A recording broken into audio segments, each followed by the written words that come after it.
Keep it farming with AIM Agriculture.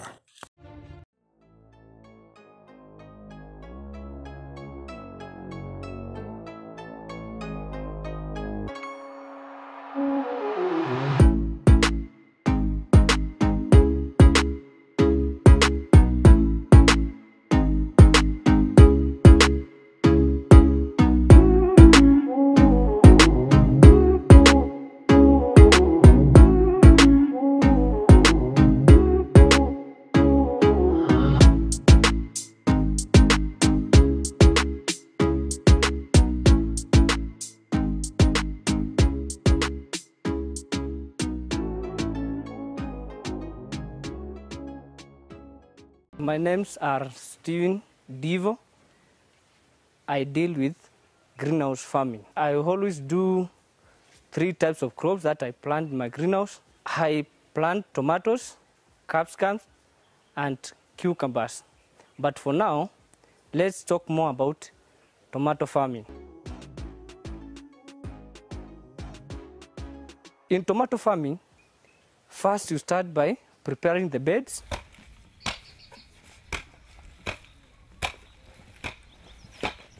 When you finish preparing your beds, you lie down your drips, because we use drips in watering our tomatoes. You open water for 5 minutes to clean the drips, and then you close them again. After that, you open water for around 1.5 hours to drain the beds well. Afterwards, you close your gate valves and align the mulching paper. From that point, you go and define if each and every drip is working well. For every active drip, after 60 centimeters in your drips, you make a hole where you plant your seed. From that point, you mix your soil with DAP, which help your seedlings after planting to grow, to be firm in the soil, because it provides essential nutrients for the seedling to root well in the soil.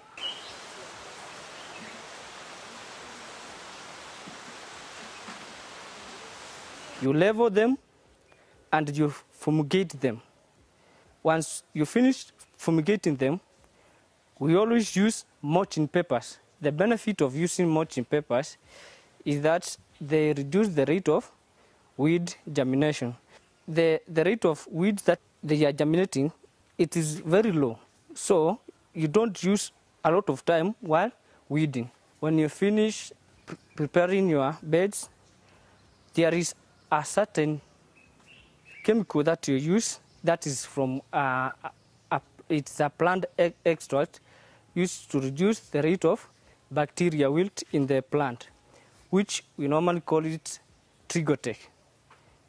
Trigotech helps to reduce the amount of fusarium in the soil, which affects tomatoes. Afterwards, you start planting your seeds. Other people usually prefer planting the seedlings, but for me, I always prefer planting the main seeds. For my own benefit, I've seen that it is easy to calculate the germination rate. So, and another reason is when you plant the main seeds in the soil, once they grow up, there's not that big deal when you transplant the plants, because sometimes those seedlings wilt, others even do not survive. But when you plant the seed, that is why I see the seedling, my choice is so much preferable when planting tomatoes.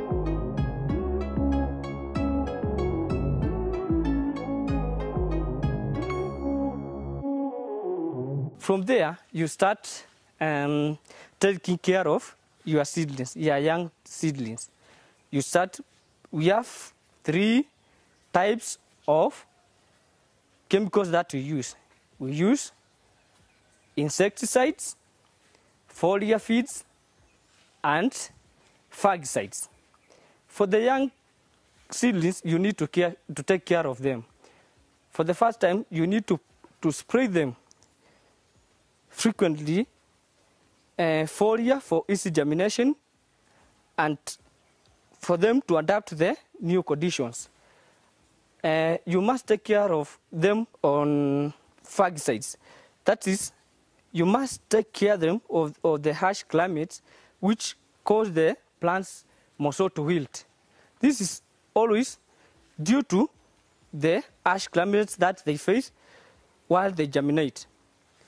Once you take care of the seedlings, your tomatoes grow well, and after 1 month, you start trellising. When you finish trellising, it's where now the work becomes more easier.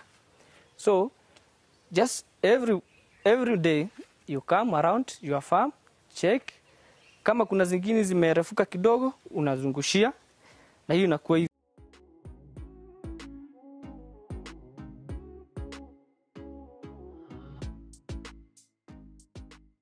Afterwards, you always maintain your daily routines. You come every day. If you find that your crops your tomato plants have outgrown, you always continue trellising your tomato plants. That which enables your tomatoes to grow very well.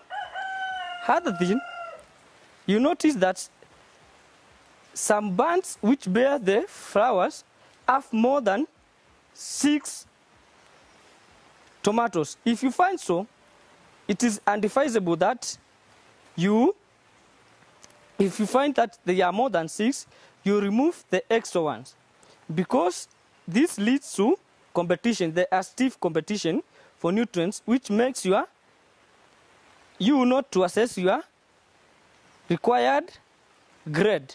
For example, if you look at this plant, you find that it has 8. It has bared 8 flowers. So you take the first 6 and remove the extra 2.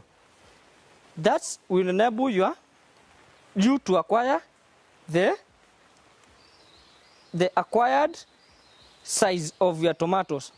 After 1.5 months, you find that your tomato plants have started bearing some flowers. That's why there's a point where they always need more nitrogen in the plant, which we always spray the foliars which are enriched in NPK.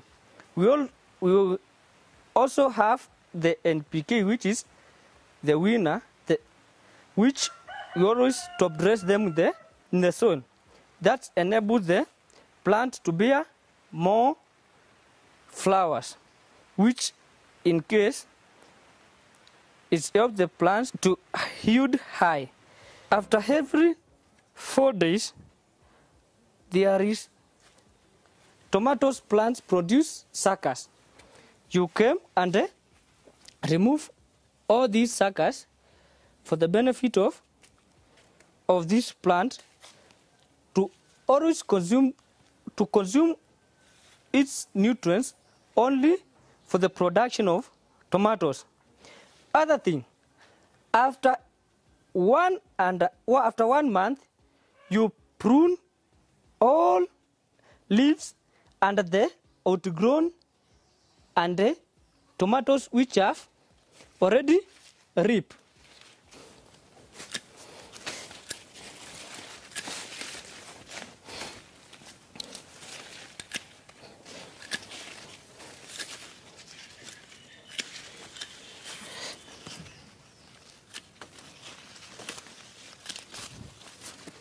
Afterwards, you make sure after every 1 month, you top dress your tomato plants with calcium. This enables your tomatoes not to be infected with blossom end rots. It has an indication of being rot at the bottom of your tomatoes. When you find this sign, you always know that your tomatoes, they lack calcium. And calcium helps them to reduce these blossom end rots. You will have a routine management of trellising after every 1 month, because you'll find that these tomatoes have outgrown the wire, and that's they start breaking, which is a huge loss to the farmer. Tomato planting is very beneficial to the farmer, because if you look at other crops, if you can attain 6 tomatoes per bunch, and when you take care of your tomatoes very well, you find that it will go even to around 1 year. And accessing that, you can get a very high profit from your tomatoes, because per every harvest, I always get around 600 kgs per harvest, and I only have these 2 greenhouses. So if I always normally harvest twice per week, so that is 1.2 ton, which if the tomatoes have a fair price, you get that the cost that you use while planting, preparing your greenhouse, it just take like 3 to 4 harvests, and that you start earning your profit. That's why I'm saying that tomato planting is a very essential one, and it's a reliable type of farming.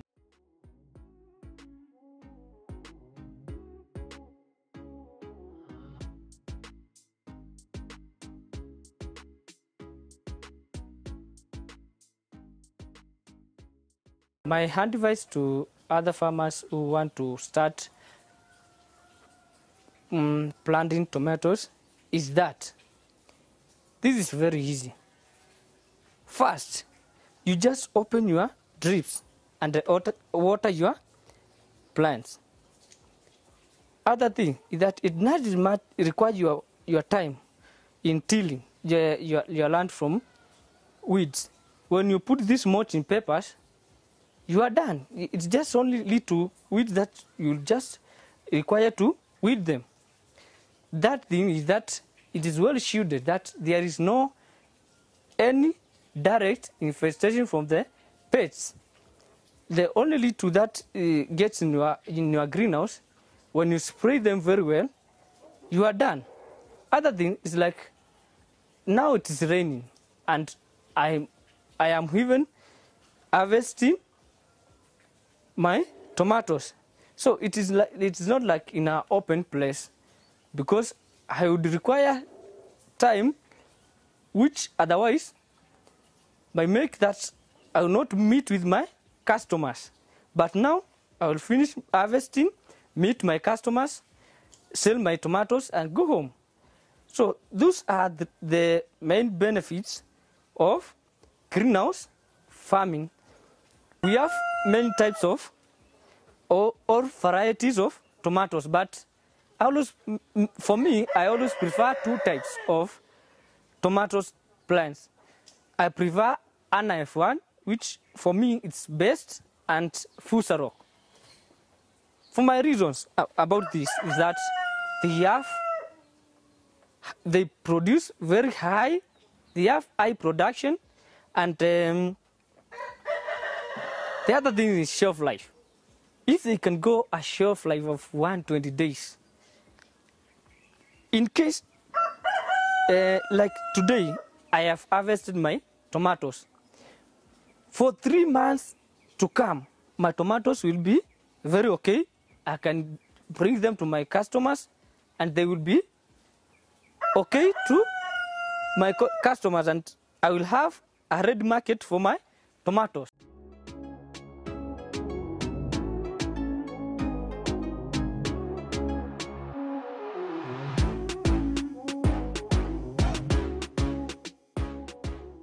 Talking about market, trust me, every household, every single day, they use tomatoes in their households.